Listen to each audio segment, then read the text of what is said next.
So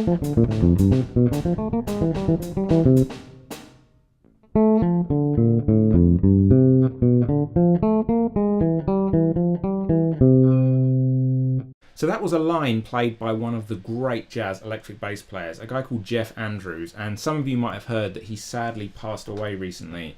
And when I heard that news, I thought I had to go and check out, you know, as many of his recordings and videos as I could, and it really just reminded me what a phenomenal musician and improviser he was. Like, some of his lines, his improvised lines, are just fantastic. So I started trying to work some of them out, and I thought I had to share one with you because they're so good. And yeah, this line that I worked out, this comes from a Mike Stern album called Between the Lines, one of my favourite Mike Stern albums, and it's on a track called Bait Tone Blues, which is the last track on the album, and it's essentially just an F blues. And one of the things I love about Jeff's lines is that he just takes you inside, outside, back inside the harmony, but with such beautiful control, and his lines are so cool, and this line just sums up for me what he's all about. So it's played over the turnaround for the blues, and a kind of standard jazz blues turnaround in F would sound something like this. But what he plays is a bit different from that. And so basically he starts off with this, which is a line which kind of perfectly spells out what you'd expect to find in the harmony of a jazz blues at that point, which is a 2-5.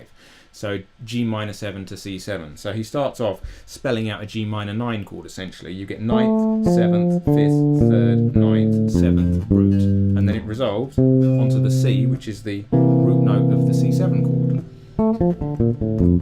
So a perfect kind of inside jazz line, just spelling out the harmony of a 2-5.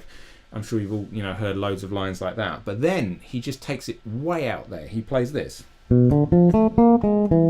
where did that come from? That's really, really outside the harmony. But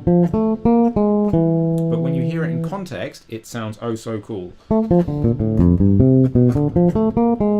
And then he finishes off the line, just to show that he's in complete control of what he's doing, taking you straight back into the harmony again, finishing on that C7 chord, just like a basic C triad, and putting it all together. Really, really cool line. And believe me, I could have picked any one of so many lines because he came up with so much cool stuff. So if you haven't checked out Jeff Andrews already, then check him out. And if you know Jeff Andrews already, then just keep listening to him because he is such a great jazz electric bass player.